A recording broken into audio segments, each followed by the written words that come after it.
Good afternoon, and thank you for holding.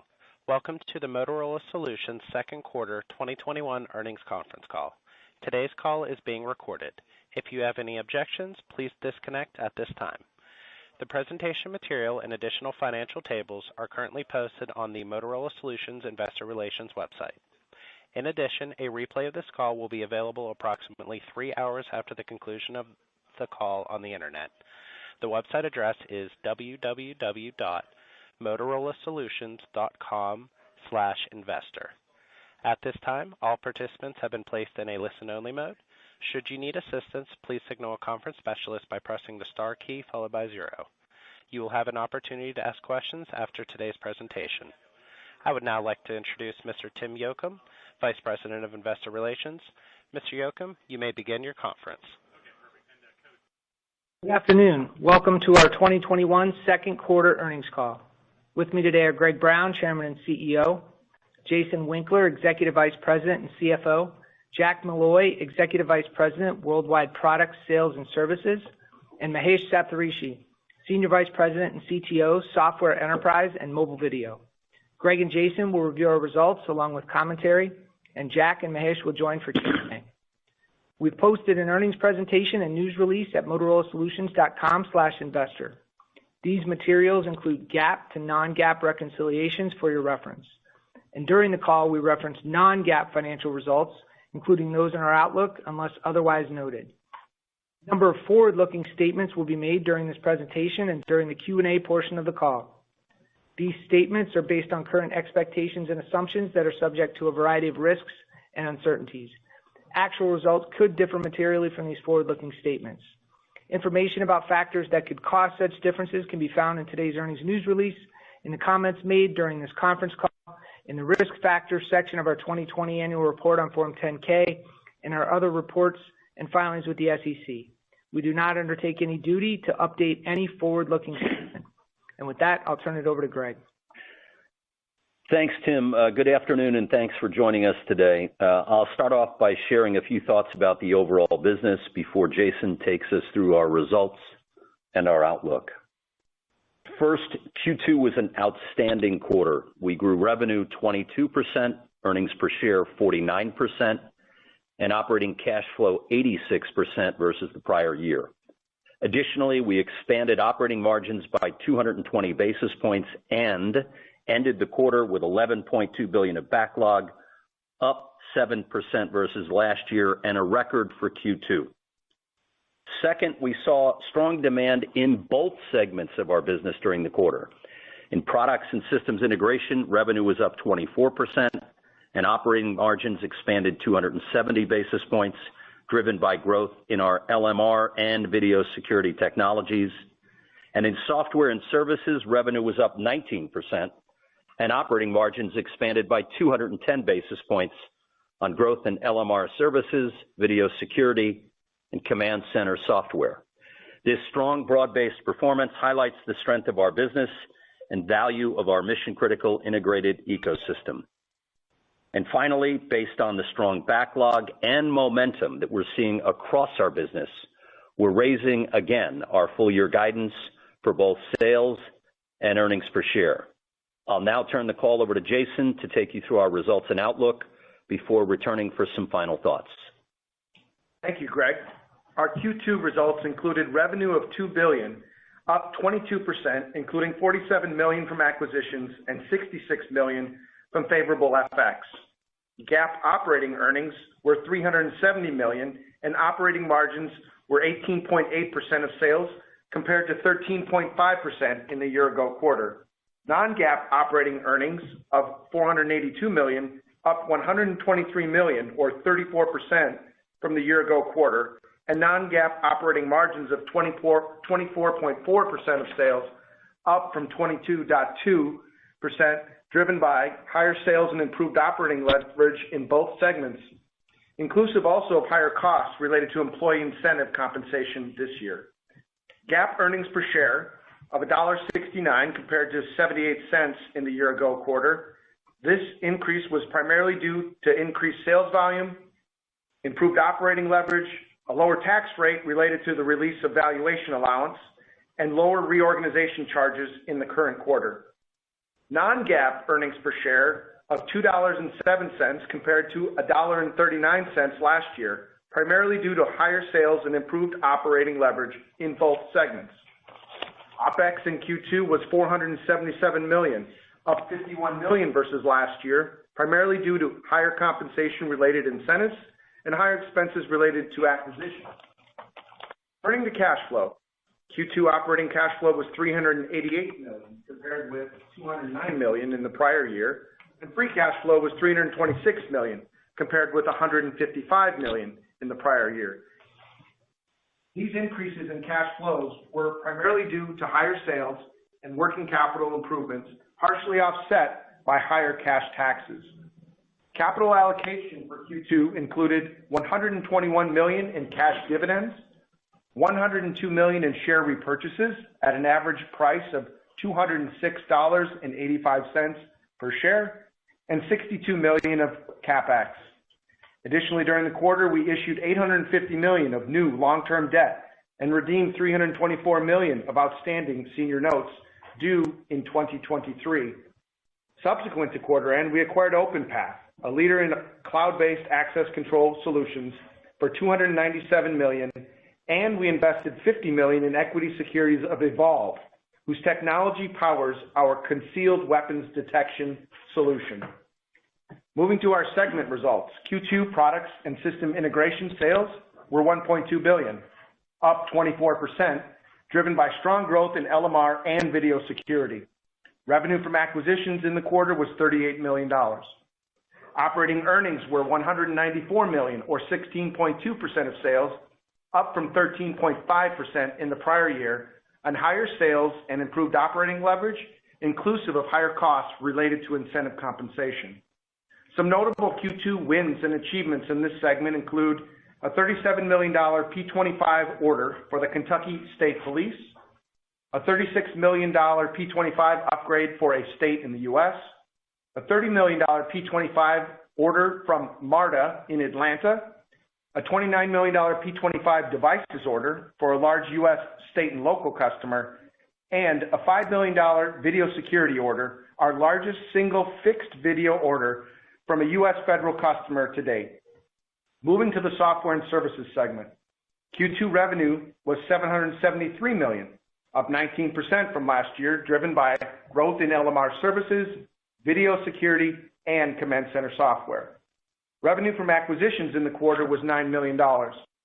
Operating earnings were $288 million, or 37.2% of sales, up 210 basis points from last year, driven by higher sales, higher gross margins, improved operating leverage, and also inclusive of higher compensation-related incentives this year. Some notable Q2 wins in this segment include an $18 million French MOI body-worn camera frame agreement, a $15 million license plate recognition software extension with a U.S.-based customer, a $10 million P25 multi-year services extension for Ohio's statewide network, and a $10 million P25 maintenance renewal with a U.S. federal customer. Additionally, we launched Command Central Suite, Public Safety's first cloud-native 911 call-to-case closure solution. Looking at our regional results, North America Q2 revenue was $1.3 billion, up 20% on growth in LMR, video security, and command center software. International Q2 revenue was $659 million, up 25%, also driven by LMR, video security, and command center software. We saw strong growth in EMEA during the quarter, while in Asia-Pac, growth was minimal as the region continues to navigate impacts from COVID-19. Moving to backlog. Ending backlog was a Q2 record of $11.2 billion, up $741 million compared to last year, driven by $660 million of growth in North America and $81 million of growth internationally. Sequentially, backlog was down $57 million, driven by revenue recognition on Airwave and ESN, partially offset with growth in LMR products.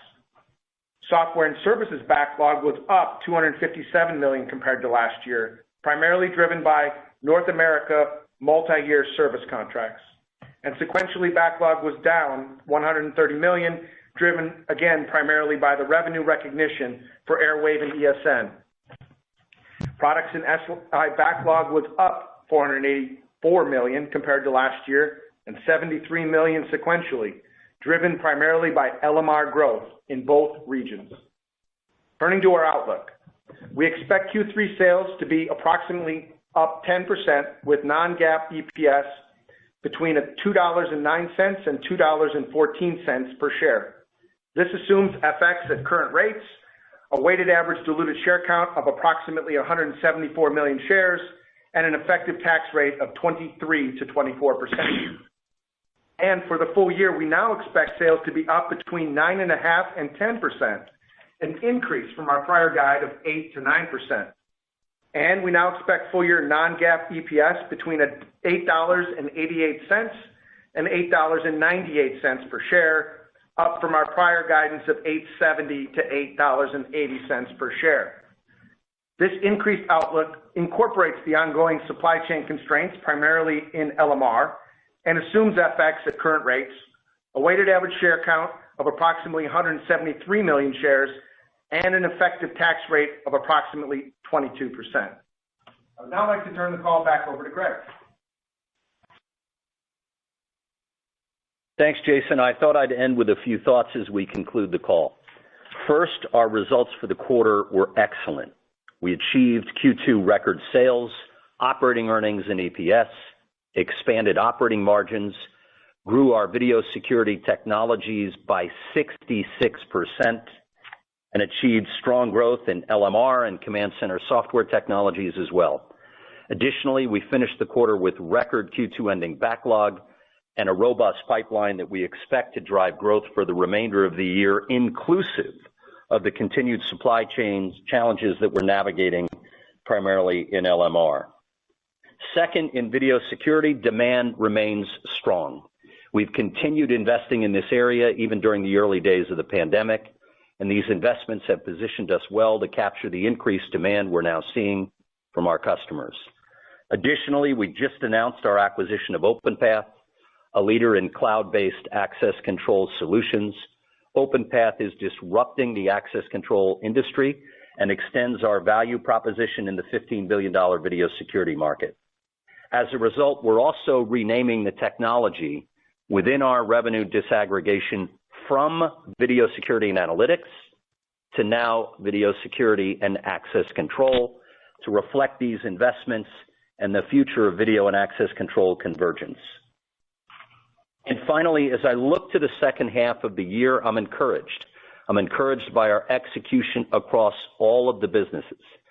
In LMR, customers are looking to invest in their networks, including several statewide upgrades, and we're gaining traction with our Apex Next device designed for the highest tier of public safety requirements. In video security and command center software, we're leveraging our large installed base and go-to-market footprint to drive continued strong growth. And with respect to ESG, we recently released our 2020 Corporate Responsibility Report, which highlights our strategy and performance. Our work in this critically important area has been recognized by Forbes, who named us as one of the best employers for diversity, and Barron's, who named us as one of the most sustainable companies. I'm proud of what our teams are doing and look forward to further progress as we continue to deliver mission-critical solutions that create value for employees, customers, communities, and our shareholders. And with that, I'll now turn the call back over to Tim. Thanks, Greg. Before we begin taking questions, I'd like to remind callers to limit themselves to one question and one follow-up to accommodate as many participants as possible. Operator, would you please remind our callers on the line how to ask a question? The floor is now open for questions. At this time, if you have a question or comment, please press star then one on your touch-tone phone. If at any point your question is answered, you may remove yourself from the queue by pressing star then two. We do ask that while you pose your question, please pick up your handset to provide optimal sound quality. Our first question will come from Tim Long from Barclays. Please go ahead. Thank you. Maybe just two if I could. First, could you touch a little bit on the command center software side? Maybe just give us a little update on how you're penetrating the PSAPs and how the kind of the suite sales are going with more than one or two software modules to the customer base. And then second, on the video side, it looks like there's been a lot of traction and wins internationally on the body-worn side. Can you talk a little bit about the U.S. market where I guess over the next few years maybe there'll be more bids coming up? So could you just talk a little bit about how you could further penetrate the U.S. market there? Thank you. Yeah, on Command Center software, we continue, Tim, to make good progress. Our growth rate in Q2 increasing over Q1. The penetration of new customers also continues to expand. From a suite standpoint, I think the number of customers in Q2 ordering the suite is comparable to about the 25% we stated last time a quarter ago, but we continue to make solid progress on multiple fronts on the Command Center software slide, and overall, I think I'm pretty pleased. Tim, it's Jack. Hello. Maybe just to follow on to that, I think the other thing as it relates to Command Center software, just from an environmental standpoint, I think there's some excitement both with our sales teams and our customer engagement just in terms of we have an on-prem solution that we actually have a path to the cloud for customers. And I think being able to meet them for where they want to be will be effective for us. So that just closing off on that with Command Center software. Mobile video, just a couple updates there, Tim, or with the body-worn business. So we had talked the previous 3 quarters that we had grown our orders north of 60%. We actually grew north of 80%. Tim, we doubled our body-worn camera shipments through the first half of the year over the first half in 2020.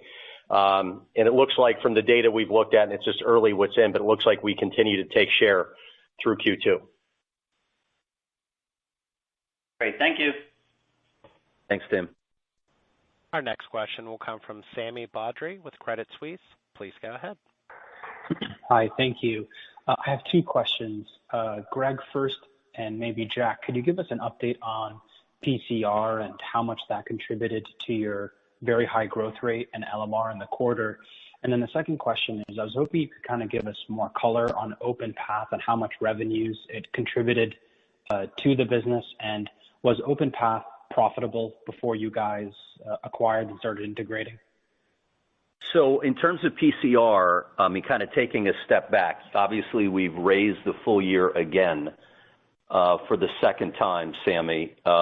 If you look at this from a segment level, our performance is strong in both segments. Software and services is stronger, but also we had a given color that we thought product and SI would grow mid-single digits for the full year. Our raise is driven by product and SI now being expected to grow mid to high single digits for the full year. That stronger growth is driven primarily by video, but also by LMR. In Q2, PCR had a great quarter, strong double-digit growth, but it's also the area, as Jason referenced, that's probably the most supply constrained. So if I think about, Sammy, your question about expectations for PCR growth over the full year, I like to think about it as mirroring the mid to high single digits for the product and SI segment overall. Q2 was much stronger than that, but in the second half, we have to continue to navigate supply constraints, and that's informing our expectations and guidance for full year PCR. On OpenPath, it's not profitable. For the remainder of the year, full year, the stub revenue period, it's probably about $5 million of incremental revenue in the second half of this year, the last 5 months, and it's a nickel dilutive. But having said that, I'm super excited by this acquisition. I think it's leading edge around cloud-based multi-factor authentication, access control. I love the products. I love the architecture. I love the management team and the leadership team. Mahesh was instrumental in guiding this along with Raj and John Kodzierski, and couldn't be more pleased with it. I don't know if you want to mention anything, Mahesh, about it. Within the Avigilon portfolio, we've always had access control access control, in fact, has been one of the fastest growing product portfolios within Avigilon. It is an on-prem solution. The on-prem solution connects to third-party readers, controllers, and panels as appropriate. Where OpenPath is going is really a mobile-first approach and a cloud-native approach. The user experience that we see in the future for access control is one where authorized users never realize that the door is locked in the first place. It's frictionless, it is contactless. And from that standpoint, OpenPath complements our Avigilon access control solution well, and together, I think we have a good solution going forward. And just last item on the revenue you had asked, it's about 5 cents dilutive to EPS this year and $5 million in revenue in the second half. Perfect. Thank you.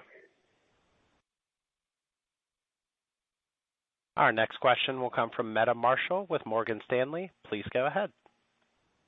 Hi, team. This is Eric on for Meta. Thanks for taking our question, and congrats on another great quarter. Maybe sticking on some of the fixed video side, when we think about that large federal deal you won, are there other federal deals in the pipeline you're looking at now? Is that an area where, demand is picking up with a lot of the federal funding and things we talked about last quarter? Just wondering on that, and then maybe if we could also talk about the enterprise side and if OpenPath does, open more opportunities in enterprise, because it looked like their presence was probably stronger there. So anything on that? Thank you. Sure. Hey, Eric. So I think starting out, are there more big opportunities with the federal government? Yes. I would tell you the federal government is ripe with opportunities. There's opportunities by way of the NDAA. There's opportunities that our go-to-market teams have created. Also, the Pelco acquisition, if you recall from a year ago, had federal contracts in place, so there's opportunities there. So the federal government, as part of the overall government market, is one of the 3 largest growth vectors for us in fixed video. The second part of your question, I believe, Eric, if you just repeat, what was the second part? On enterprise. Enterprise. Yeah, so just a reminder, our video security and access control business is still really roughly 70% to 3/4 enterprise. So OpenPath, as Mahesh very eloquently alluded to, I think will accelerate converged opportunities between video security and access control. Our customers, more and more, COVID taught us that they want the ability to remote monitor networks. They want frictionless access control. I think the marriage of those two things together will only open up more and more doors in the enterprise for us. And Eric, a quarter ago, Jack talked about fixed video government revenues being about $300 million, maybe a little bit more. I think as we sit here today, the government contribution for all-in video revenue is closer now to $330 to $340 million of revenue. And again, the demand we see is really strong. We had 66% growth in Q2. About 40% of that was organic. And again, informing our full year raise, we now expect video security technology to be, we said it was 20% plus. We now expect approximately 30%, with organic growth being a little bit more than 20% of that. So really good performance by that whole portfolio. Awesome. Thank you. Our next question will come from George Notter with Jefferies. Please go ahead. Hi, guys. Thanks very much. I guess I wanted to ask about the supply chain constraints. It's obviously a recurring theme through earnings season here, but could you talk about what kind of revenue impact it might have had this quarter, and then also the margin impact? And then how do you see that going forward? Thanks a lot. Thanks for the question. So the supply environment that we've been navigating all year is primarily around LMR, and as Greg mentioned, specifically most around PCR. Our supply situation did improve incrementally in Q2, and in our guidance for the second half, we've contemplated continuing to have to navigate supply chain related constraints. Those are factored into our full year guidance in our second half. So we expect to have to navigate through them. We're working with key suppliers, a handful of suppliers, handful of critically important parts. We're making progress. The teams are doing well. We have executive relationships that are helping us prioritize, and our suppliers recognize that our equipment is critically important to first responders, so we have good success in getting prioritization. On the cost side, despite the challenging environment, we have not seen material input costs rise significantly in the first half. Of course, we plan every year for material cost reductions. Those are becoming more challenging to achieve. That said, we didn't see a big material cost driver in the first half. We'll navigate through some small increases in the second half. One area in the P&L that we are absorbing higher costs is freight. If you control for the volume and the growth that we've had, we're seeing rate increases whereby the first half absorbed $20 million more than would have been expected on higher growth, which is a reflection of higher air freight, the shift to shorter supply chains, elongated lead times, et cetera, which we're navigating. So that's where we've seen the one input cost rise is in freight. Yeah, and just to put a bow on it, George, I think that what's informing our full year raise for the year is demand, not necessarily any improvement in supply chain. Although, as Jason just talked about, I think he and his team did a very nice job in hand-to-hand combat working through Q2. But we have our work to do with key suppliers for the back half of the year. Again, this is primarily around PCR, but I think that view is contemplated into our full year guidance. Got it. And then Greg, real quickly, you mentioned the raise on expectations for the full year. I think you're getting a tailwind from FX here. Certainly, you had some in Q2. I'm not sure how much of that was already in the plan, but it feels like you're going to continue to get some benefit. Is that part of the full year raise on guidance or no? Not much. The FX benefit, when you take a look at the full year, was much more weighted to the first half. So that's not really driving. It's a component, but it's not as much as it was in the first half. We had, I think, $100 million in the first half tailwind, and if I look back half Q3, Q4, that tailwind's more like approximately 40. So it hasn't changed much from the last time we shared those numbers, and it's always been first half tailwind more so than second half. Exactly. Very good. Thank you. Thank you. Our next question will come from Paul Silverstein with Cowen. Please go ahead. Thanks. Greg and Jason, I think you all had previously characterized demand as increasing month by month, not just quarter by quarter, but ongoing improvement. Is that moderating as we proceed further and further into or out of the pandemic, or perhaps not out of the pandemic? What are you seeing from a linearity perspective? Well, I mean, obviously, in terms of overall demand is strong, Paul. It represents itself in Q2's results. I recognize the comp of it being a COVID quarter, but also guiding in Q3 a double-digit top-line revenue print, 9.5 to 10 is strong, and that's being driven in large part by record backlog. So this is it's a really good demand environment. It's incrementally better. And look, if I take a step back, high level, I see demand strong. I see the funding environment for our customers, and this is a North America-centric comment, but that's where 2/3 of our revenue is.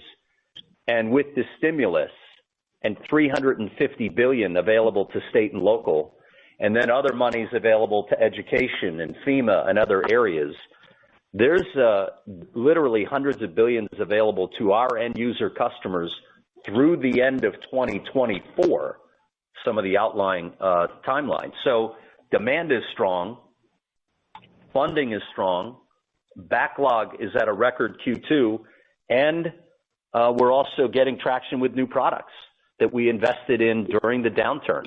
And I think a lot of video security technology, and that's double-digit growth rate in Q2, and the overall raise to now approximately 30% for video security technology, of which over 20 is organic, is driven by new product investment. We also talked about new product Apex Next. We're continuing new product on command center software, both prem and cloud. new product investment inorganically with cloud-based access control. So, high level, Paul, again, there's a lot of work to do, and we want to be easy in the saddle in the second half and navigate these supply chain challenges, but there's a lot of positive that I see. Paul, even in the parts of our business that are less backlog driven, for example, video, that's about pipeline, it's about execution within the quarter, and the 40% organic growth in Q2 and our outlook for now 30% growth for that business on the year is a function of higher pipeline as well as executing and delivering within the quarter on that part of the business. Paul, the other thing that we've seen. Go ahead. I'm sorry. Paul, the other thing we've seen is that we saw a lot of our competitors furlough selling resources during COVID. We actually continue to put the pedal to the metal, hired more, particularly in the video security space. And as we look back in that 9 months after the fact, we think without a doubt that's created great opportunity and it's created our ability to go take market share in that space. Guys, can I just follow up?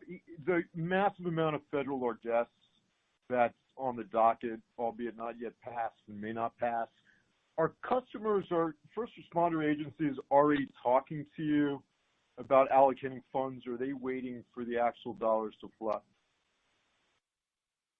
So, Paul, what I would say is, think of government money in two buckets. We don't even talk about the CARES Act money anymore, but by the way, CARES Act money was available last year that we benefited from, and it's available through the end of this year that we're benefiting from.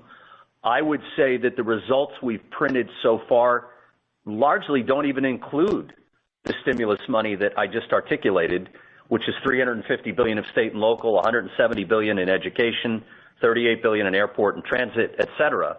But those conversations, to your question, Paul, are absolutely beginning to take hold with our go-to-market sales organization for both this year and multi-year planning. Got it. All right. I appreciate the response. Thank you. You bet. Thank you, Paul. Our next question will come from Louis DePalma with William Blair. Please go ahead.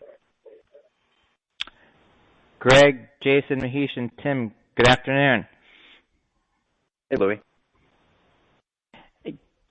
Greg, can you talk about the prevalence of the access control market for the education vertical specifically? It seems that you've invested a lot for the education vertical with Avigilon, and that security with access control has increased in importance with the multitude of gun-related incidents. Is this, a major opportunity for Motorola, and do you plan to, continue to be acquisitive in order to, grow your share of the access control market?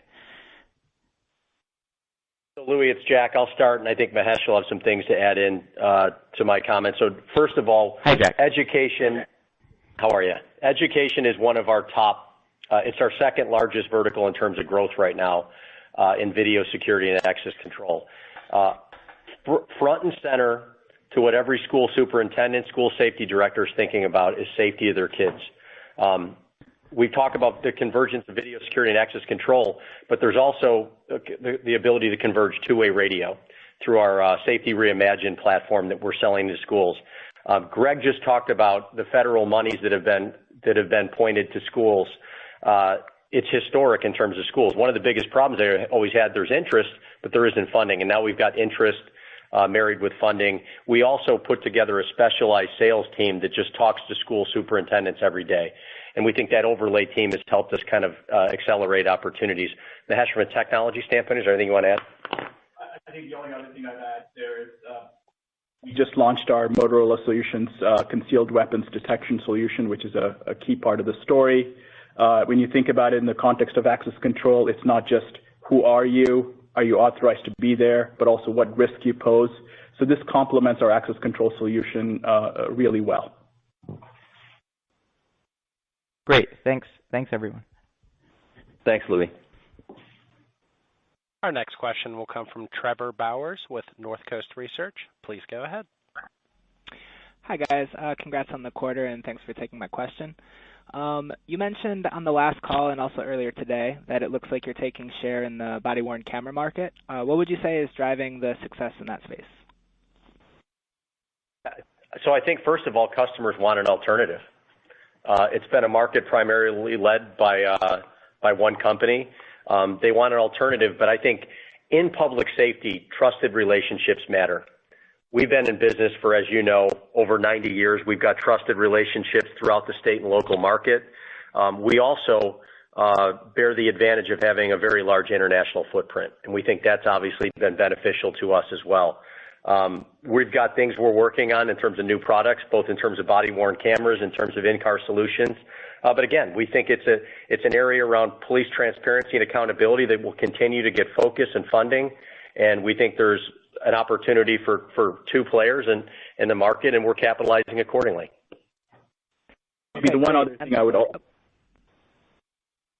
Sorry. Mahesh made something he wanted. Maybe the one other thing that I would add is Jack mentioned this previously. We meet our customers' needs where they are, and so having both an on-premises solution along with a cloud solution really matters here as well, and that's the other reason we win. Okay, great. And then what sort of long-term impact would you say the pandemic has had on Motorola's go-to-market approach? For example, do you expect there to be less travel and entertainment spending in the future, or maybe more efficiencies as a result of new sales and delivery methods? How should we think about that going forward? Yeah, great question. Pivot to digital. I think digital marketing and our spend to try to get customers, particularly customers that have latent needs that we may be unaware of, that's one. We've pivoted, continue to grow our inside sales force, not only in the U.S., but abroad. We think that's critically important. And we've also just become more efficient in terms of not only our frontline selling teams, but our all-powerful sales engineers. How do you get more leverage and get more technical acumen in the moments that matter with our customers? And that's truly been something that we've pivoted to. With all that said, what we do are fairly large-scale enterprise or government sales, and it's going to take some face-to-face engagement. So we're still going out and seeing customers, but we've just driven to be more efficient, and we don't think it as much about time traveling and selling time. That was a legacy way to think about it. We think about, and I measure our teams in terms of engagement time now. And so that's really where we've seen the pivot. Okay, great. Thanks a lot, and congrats again. Thank you. Our next question will come from Ben Bollin with Cleveland Research. Please go ahead. Good afternoon, guys. Thanks for taking the question.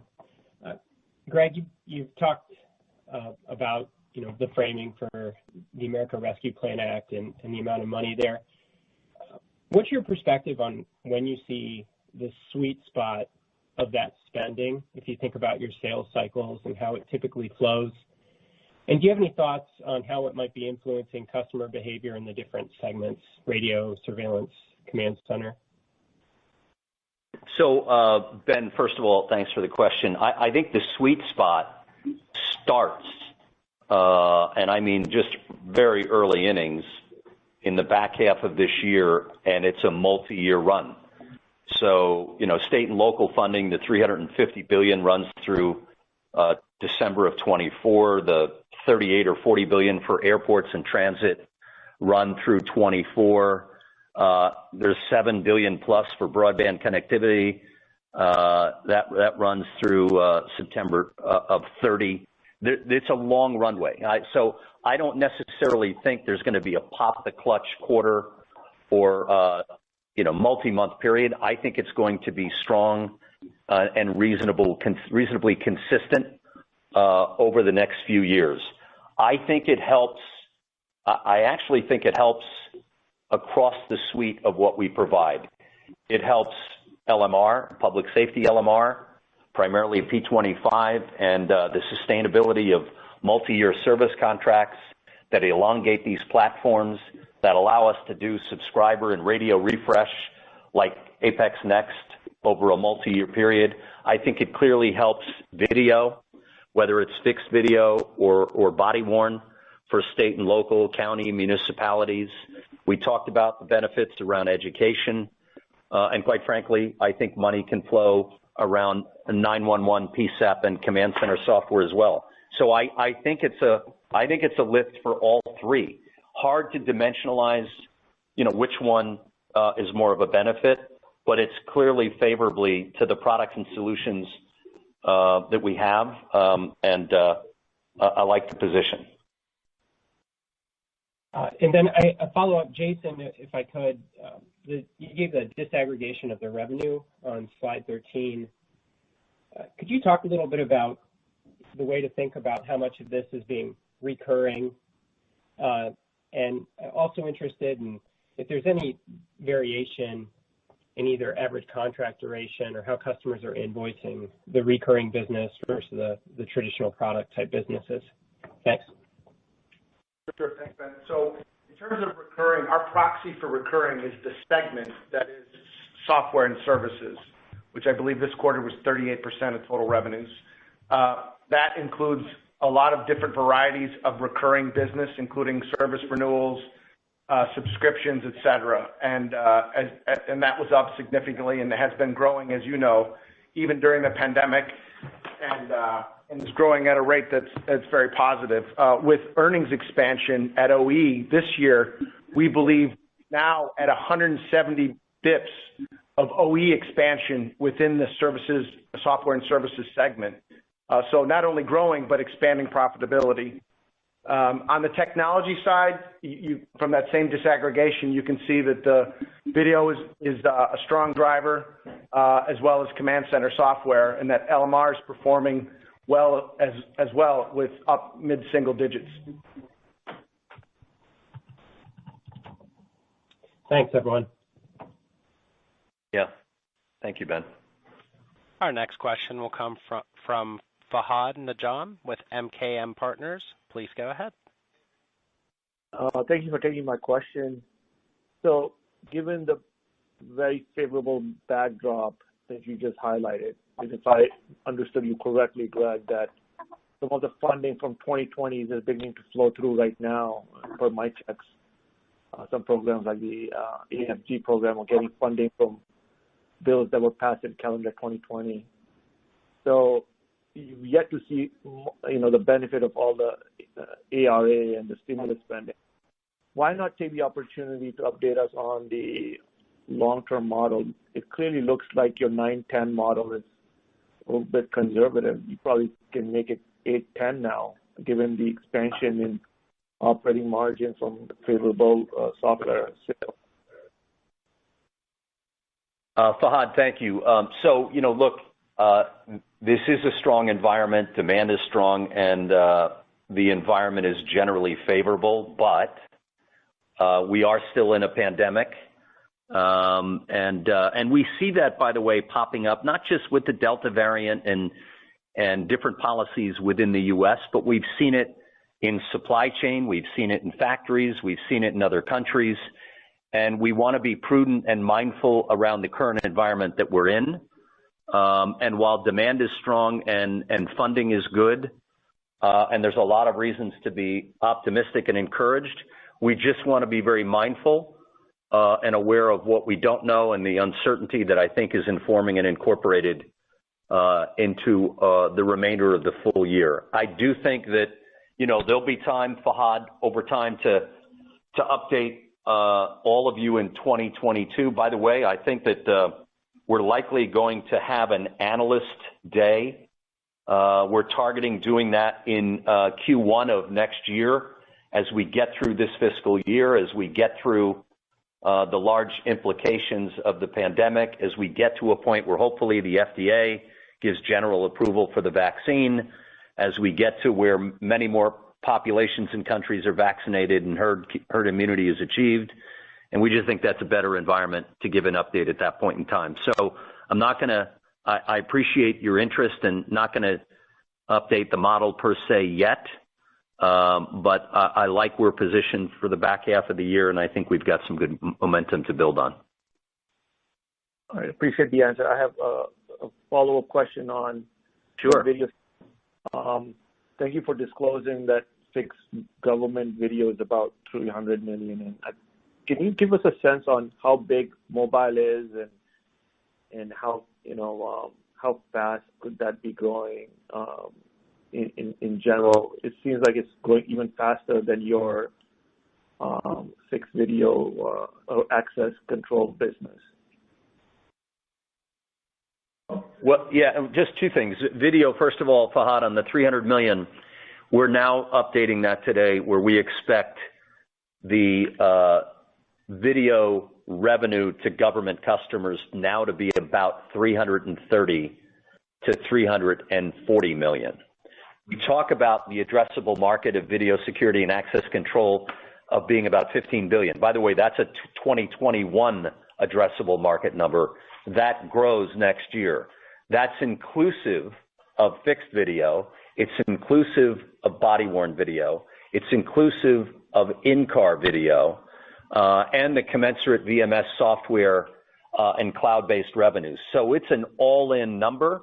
Remember, with the acquisition of Avigilon, which is fixed video, the acquisition of Pelco, fixed video, the acquisition of Indigo Vision, fixed video, that fixed video is the predominant amount of revenue contribution within the technology disaggregation that we characterize, just to give you a reminder. Yeah, so at the total level of all video, the rough split between what is fixed video and what is mobile video at the $1 billion plus, the part of our business that this year is growing, we believe at 30% this year, that's our increased expectations, is 70% fixed and 30% mobile. Both are growing nicely. Okay. Can you care to share with us how fast is mobile growing? Is it like in the quarter, how fast was it? Is it high 50s? Well, I would just say this in terms of, data points. Remember, Q2 was, I know it's 66% all in, 40%, a little bit more was organic. And Jack talked about strong double digit, 65% orders growth for body worn. So that's strong growth, which has driven us taking share in the first half.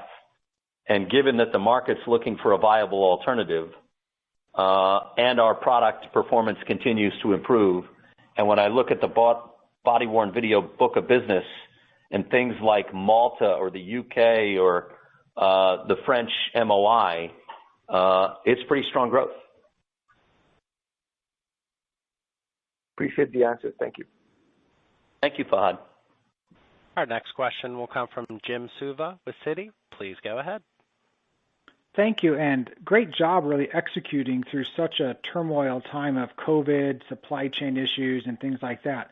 Looking ahead, is it possible that as hopefully we get mass immunity and COVID hopefully dies down and people return back to the office and meetings in person, is it possible that your command center business and installations could actually accelerate just because it's been so hard to meet with people and do testing and show all the bells and whistles of your solutions, and also with the government stimulus is coming in? Or is that just not the way to think about how things could roll out in the next year or two?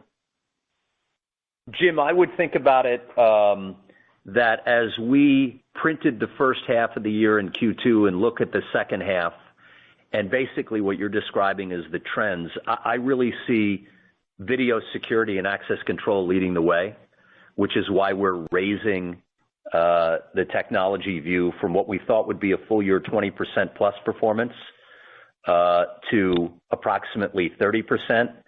And that's driving the segment guide, products and SI, from mid to high. So I think if you're thinking about an anchor tenant of incremental growth from current expectations of where we were, I think it's led by video security. And then the second area I'd actually say is LMR.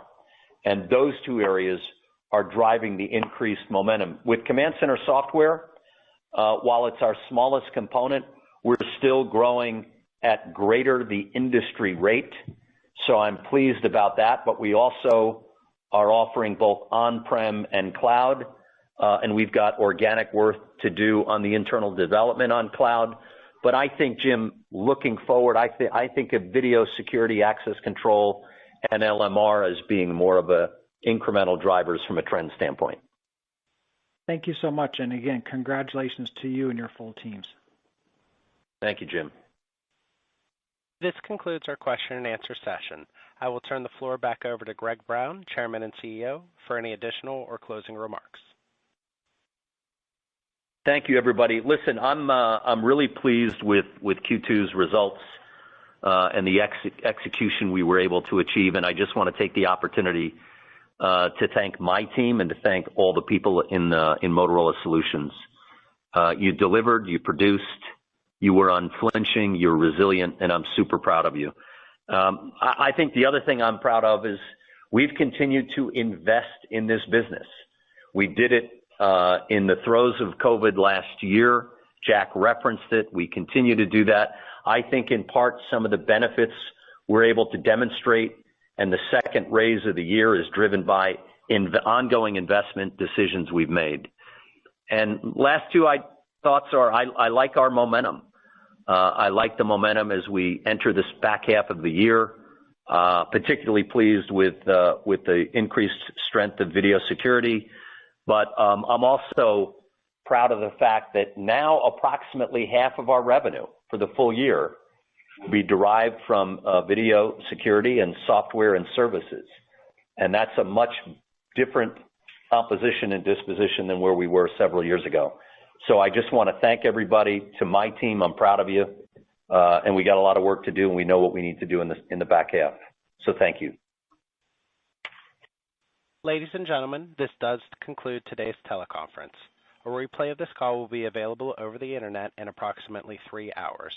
The website address is www.motorolasolutions.com/investor. We thank you for your participation and ask that you please disconnect your lines at this time.